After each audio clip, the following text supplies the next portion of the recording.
My story begins with a sense of overwhelming chaos in my life. Little did I know that my eyes would be opened to a whole range of opportunities awaiting me in the Chilterns. This is how it all began. It was just another day blurring into the rhythm of routine as I hurried through my morning. I was too preoccupied to notice the inspiring projects that were happening in my community and felt a sense of disconnect from my hometown and its place within the Chilterns. I was feeling pressure from every direction. Just when I'd had enough, a message from my friend brought me out of my thoughts, telling me about the opportunities in my local area. And I ended up here, on a farm in the Chilterns, just 5 miles from High Wycombe, surrounded by the most beautiful chalk landscape. I was part of a group of friendly chalk, cherries and chairs volunteers who were learning how to identify plants. The guides shared their knowledge with the group. We were shown bee orchids and the pyramidal orchid, both of which thrive in the chalk grasslands of the Chilterns. Experiencing the interaction between nature and people in the scenic beauty in one small part of the Chilterns national landscape has been fascinating. To help me learn more, one of the group suggested I speak with the farmer. He explained that these grasslands create a vital habitat for wildlife to thrive. His farm has been designated a local wildlife site. Botanical surveys from Chalk, Cherries and Chairs had uncovered over 280 varieties of plants, dozens of species of butterflies and the endangered corn bunting all living on his 225 hectares of farmland. It's an extraordinary place environmentally, but the farmer explained that it is also a historic landscape. I decided to look into the history of the area, and so next I visited Chinner Hill. I found myself walking along an ancient routeway. I spotted a QR code which taught me that these sunken roads, or holloways as they are generally known, are numerous throughout the Chilterns.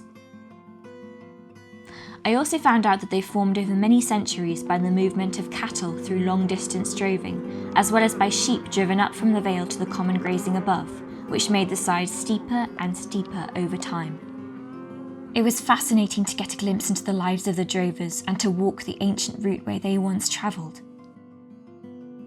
Further along the footpath, I met an archaeologist who explained she was surveying the burial mounds.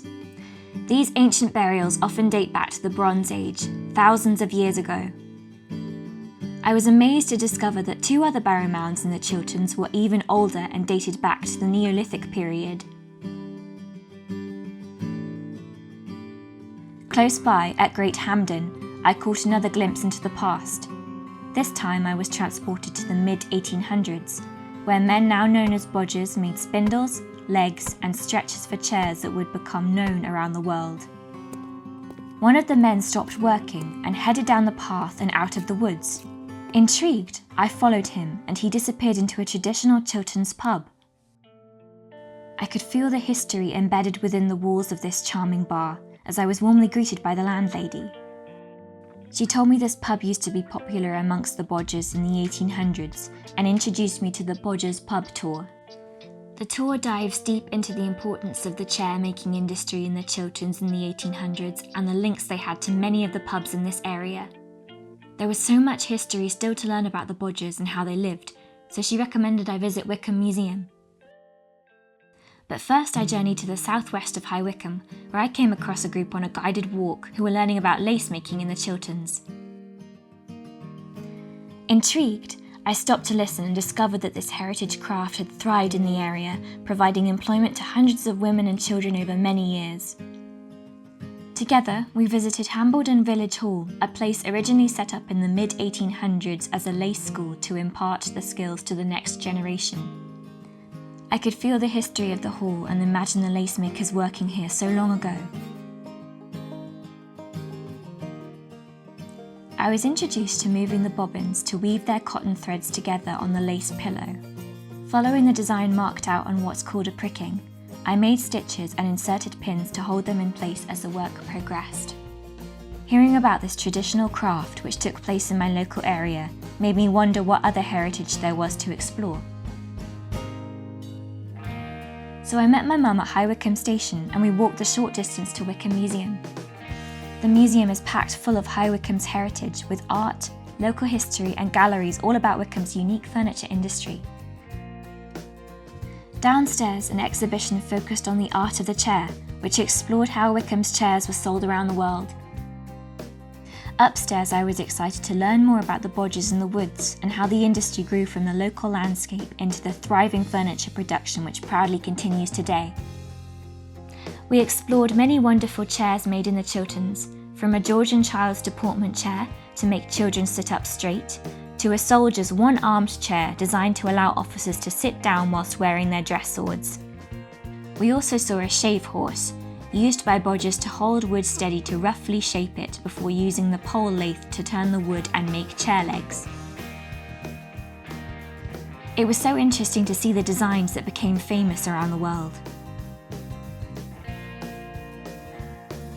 Even after such a short time spent immersed in learning about the nature, heritage, and the opportunities within such a short distance from my home, I was left feeling a sense of peace which had been missing for a long time. I'm sure that there are many people out there who feel like I did before I discovered the incredible opportunities available on their doorstep. Through conservation initiatives, exploration of regional heritage, and work with local groups, the opportunities to enhance our communities, natural surroundings, and to enrich our own lives are clear. I developed valuable skills, deepened my understanding of local heritage, and am keen to dedicate my time to meaningful causes.